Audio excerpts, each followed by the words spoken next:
So in today's video, we're going to talk about a question that investors are asking. And it's a wrong question because they're asking, where can I get a 12, 15%, 20% return on my investment? And that question has led a lot of smart people into a lot of bad deals. Speculative assets, crypto is taking off. They're chasing returns blind to the actual risk of these assets. And we've seen it in multifamily. Investors chased high projected returns. They partnered with syndicators they barely knew or understood, and they unknowingly took on massive interest rate risk, refinance risk, execution risk, and debt risk. And in some of these cases, these investors lost hundreds of thousands, even millions of dollars. But here's the part that really bothers me the most. Most of these same investors, they're already losing 100, 300, 500,000 a year to taxes. And instead of starting there, they went out looking for more yield. Why? Because conventional wisdom tells them to do that. And it's totally backwards. So again, in this video, I want to challenge the way high-income investors think about their investment returns and risk and taxes, because very rarely is the most powerful investment decision chasing a higher return.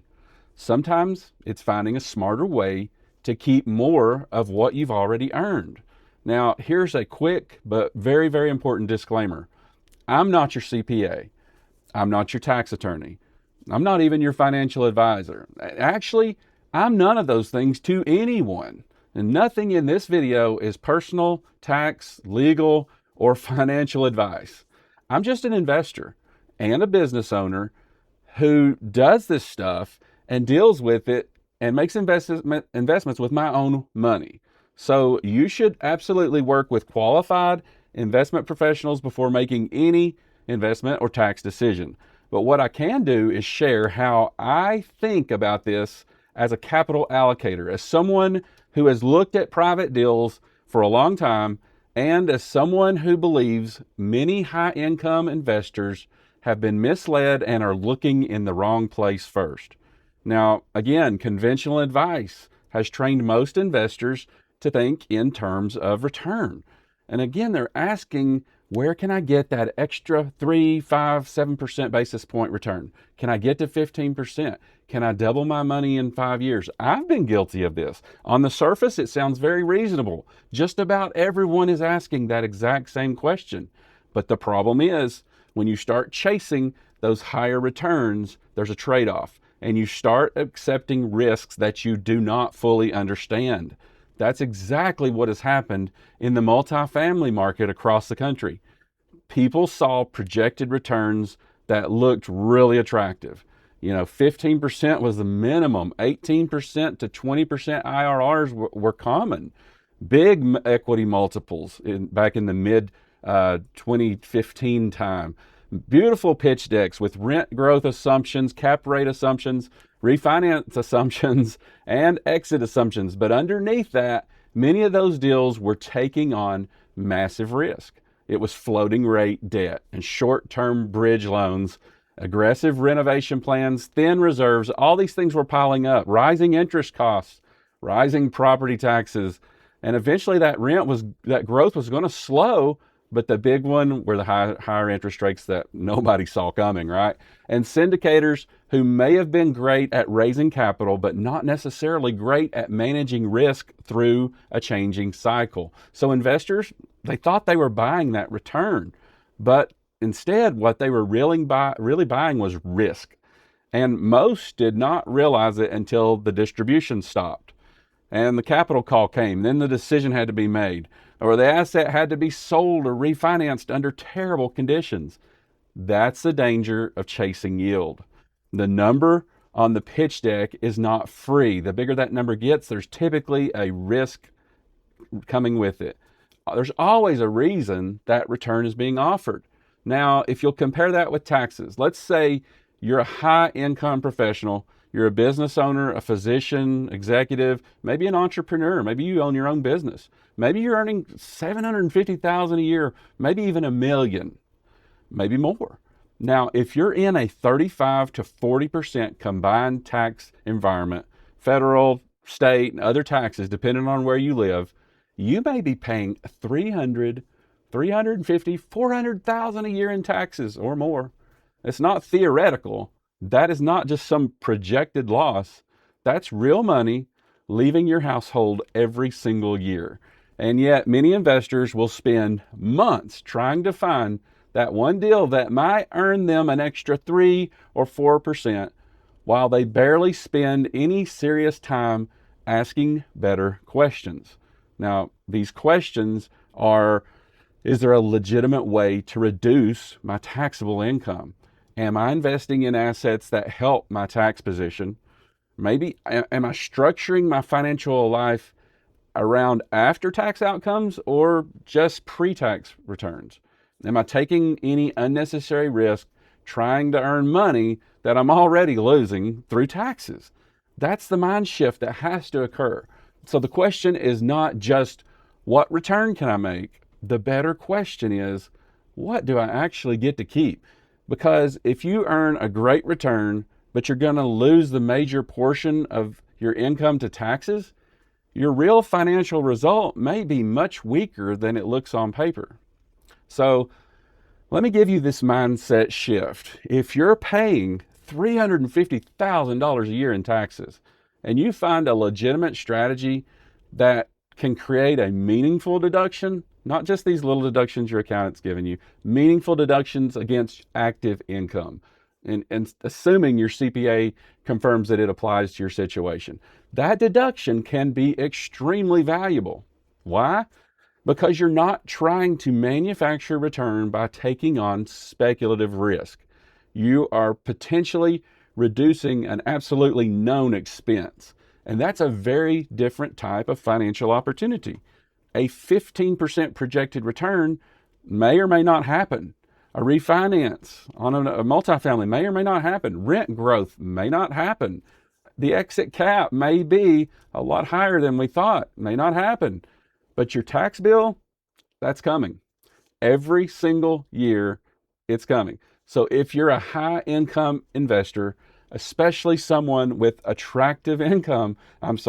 active income, business income, or W-2 income at a high level, the tax side of the equation deserves to be one of the first places you look, not the last for sure. And I think this is where most investors totally miss the ball. They're looking for the next deal. They're looking for the next big syndication. They're looking for that private equity pitch, but they're still not asking whether the investment actually improves the structure of their overall financial life.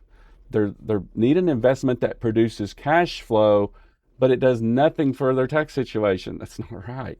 It may be fine, but an investment that creates economic value and also has legitimate tax advantages, that could be dramatically more powerful. It's like flying into a headwind, you know? So now here's another uncomfortable point for almost all of us. A lot of high income investors, they assume that their CPA, their attorney, their financial advisor is going to bring them these strategies and they're going to set them up for success.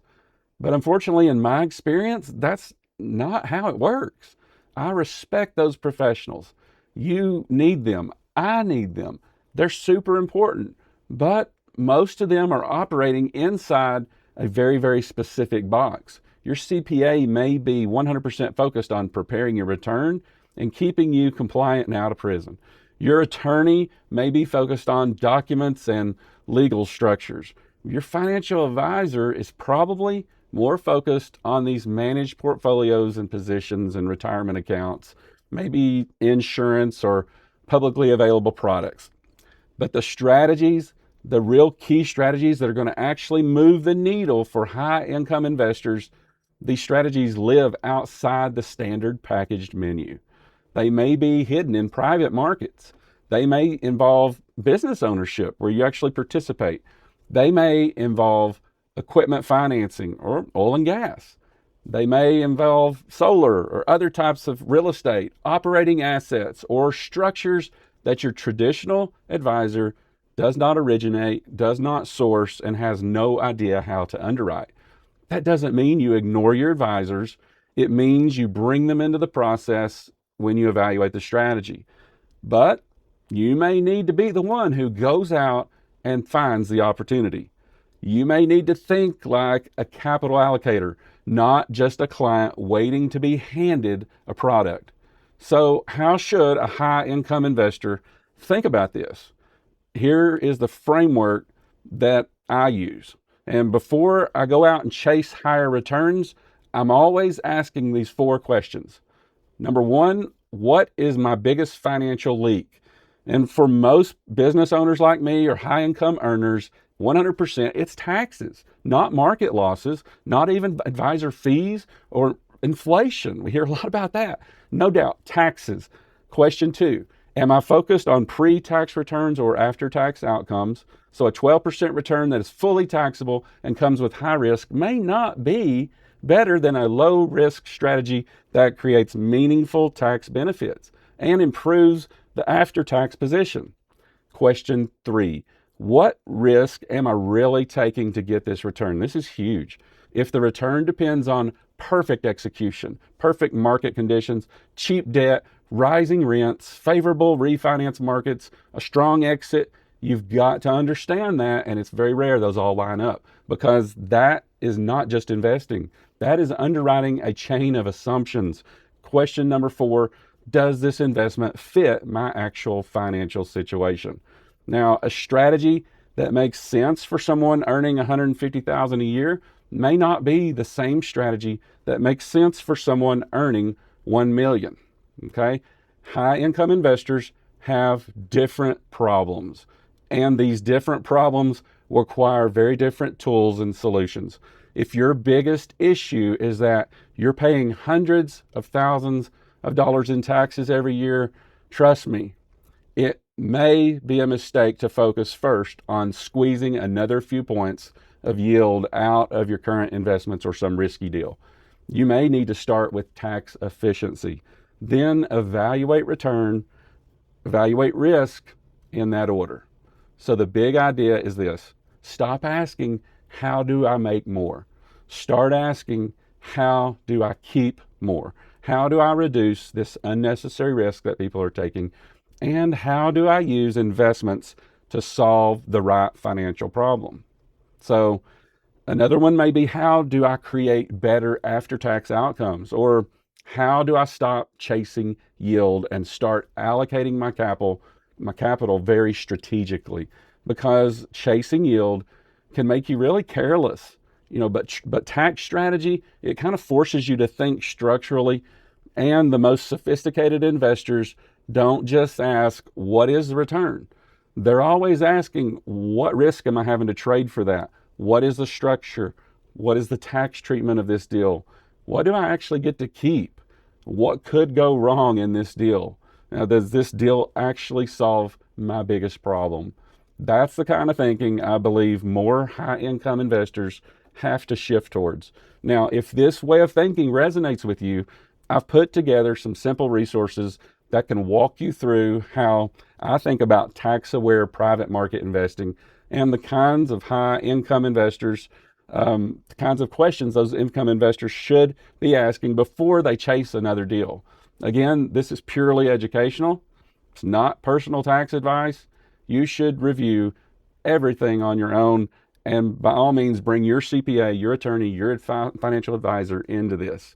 But if you're earning a high income, like we've talked about, you're most likely paying that large tax bill, and you're wondering whether there may be a smarter way to think about your capital, this is one of the best places you can start. So again, you can download those resources below. You can join my investor education list. It's where I share how I think about private markets, how I mitigate tax and the strategy I use, and how I mitigate risk and build a more intelligent portfolio. Because the goal is not just to get a higher return. The goal is to build wealth more intelligently, reduce that unnecessary risk, and absolutely keep more of what you earn.